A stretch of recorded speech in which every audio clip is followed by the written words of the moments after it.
прекрасного далека, голос утренний в серебряной росе. Слышу голос и манящая дорога кружит голову, как в детстве карусель. Прекрасная далека, не будь ко мне жестока, не будь ко мне жестока. You know, I rather fancy going for a swim. Anyway, while we were doing all that, Perun was dropped on India. The Russians, eh? They don't muck about.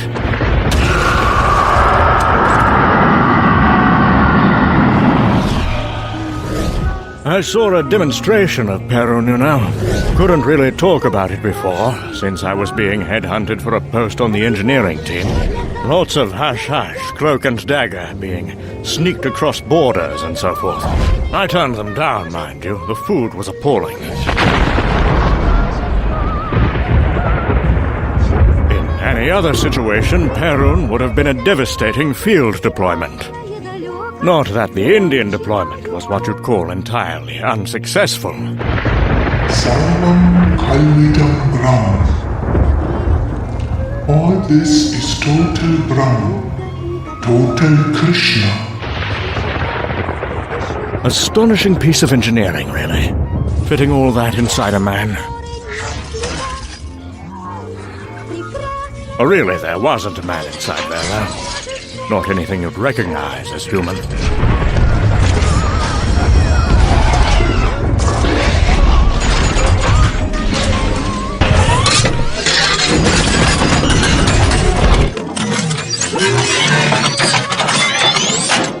The chunk of the previous iteration's brain that survived Granada, the part that had learned to interface with mechanical limbs and onboard computers,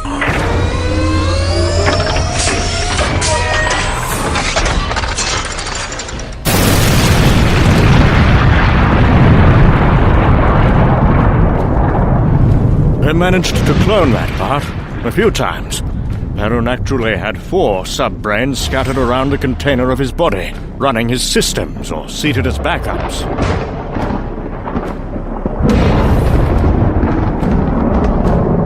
More than any of them, I think, Perun represented the true beginning of the industrialization of human intelligence.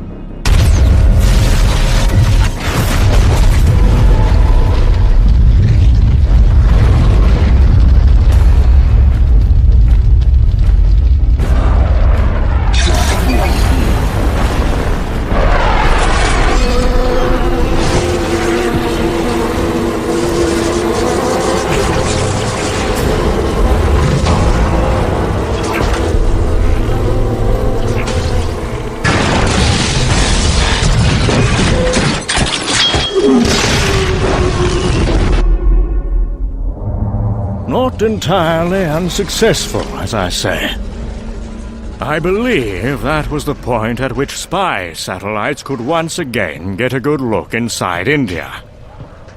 But I wasn't paying attention at that exact moment in time. I was busy ending the world. The thing was sporulating, communicating by a chemical stream that was molding air currents even as it rose them. Air traffic was shut down due to the freak airstream racing out of Middle England. Our artificial space god was speaking in chemicals. It briefly occurred to me once again that mushrooms only grow on dead things.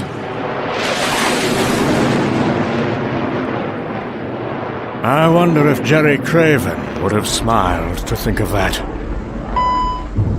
A weaponized human. Never more coldly aware of that than when being transported in the belly of a bomber. I wonder at the stories that man must have told himself, just to stay approximately sane. I wonder how he could have justified being taken from heaven to be dropped on the earth like a bomb on Hiroshima, and then being taken back by heaven afterwards.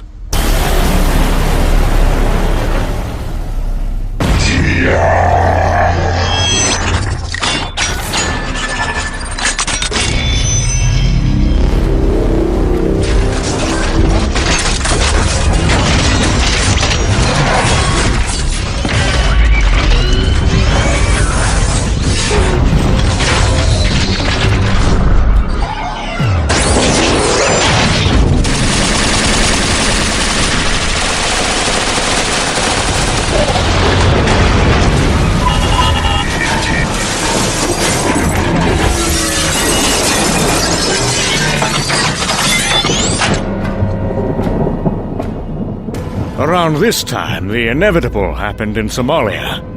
And by inevitable, I mean rastas plus ganja plus nuclear devices.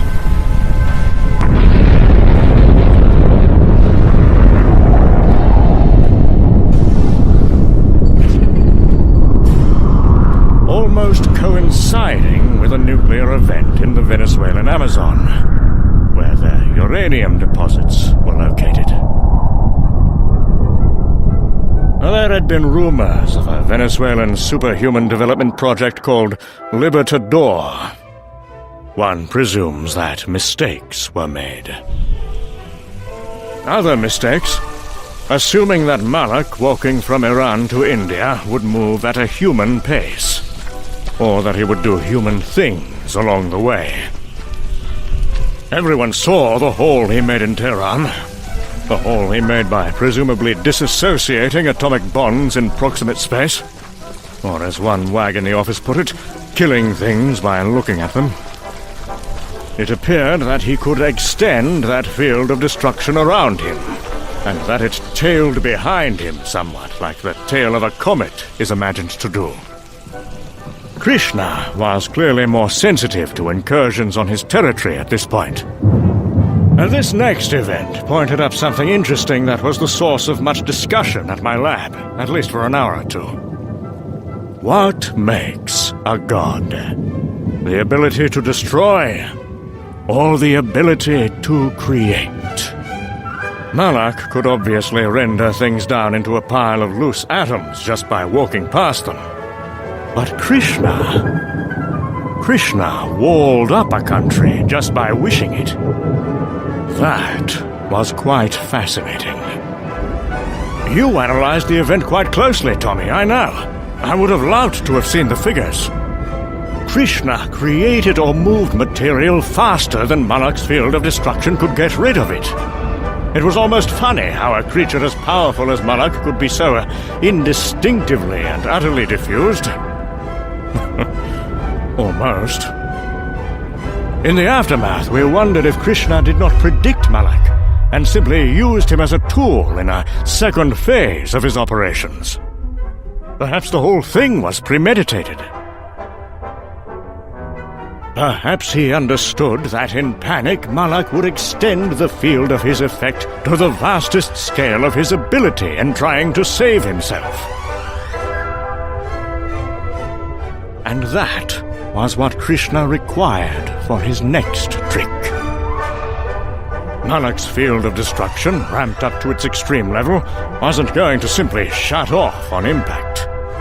His momentum would carry him straight through the moon, his field coring the sphere.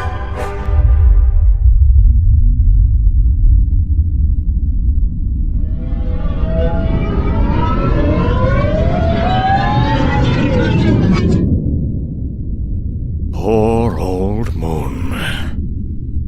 With a good half of it torn into dust, and the rest of it suffering severe damage to its atomic bonds. It didn't really have a chance, once an Indian god had decided to throw an Iranian devil at it. And well, neither did we. Not immediately disastrous, of course, as none of the lunar chunks were big enough to arrive on Earth at extinction impact size. But quite a lot of little chunks turned up. There were also, as you'll recall, several significant floods and storms. The temperature dropped quite hard, and I imagine it'll stay less than balmy until what happens, happens.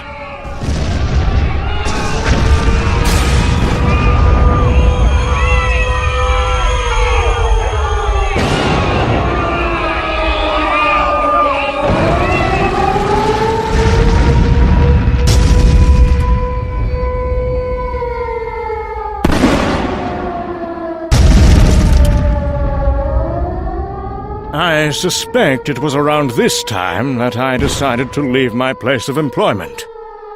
Honestly, things have gotten a little bent. I can't be certain of some linear time sequences. Chunks of continent falling into the sea.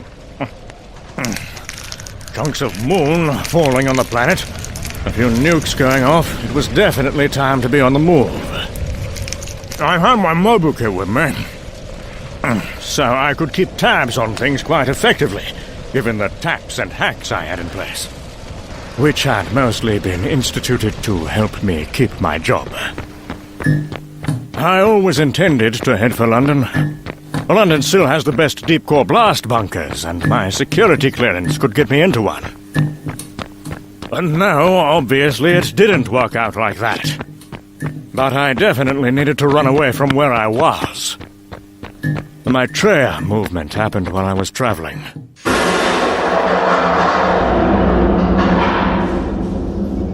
In Varanasi, some considerable distance from Mumbai, in a pocket on the Ganges that Krishna's reconstruction was only just reaching.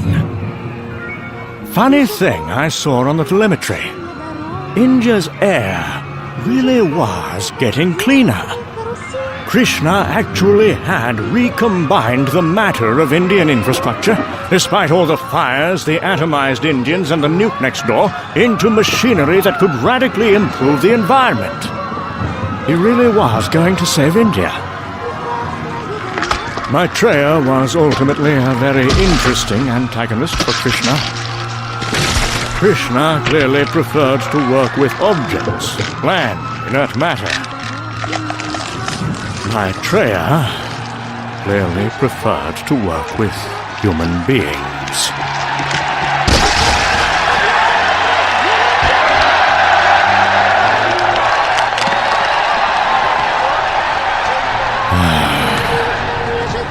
If we'd just let Krishna get on with it, we could be living in some kind of paradise by now.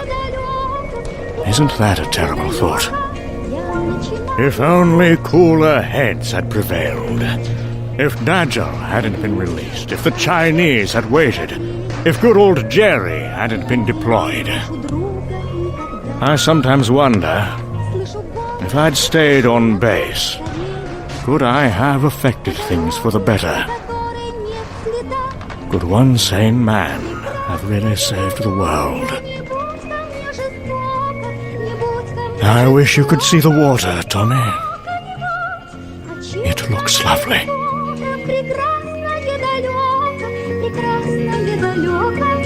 Я начинаю путь прекрасный.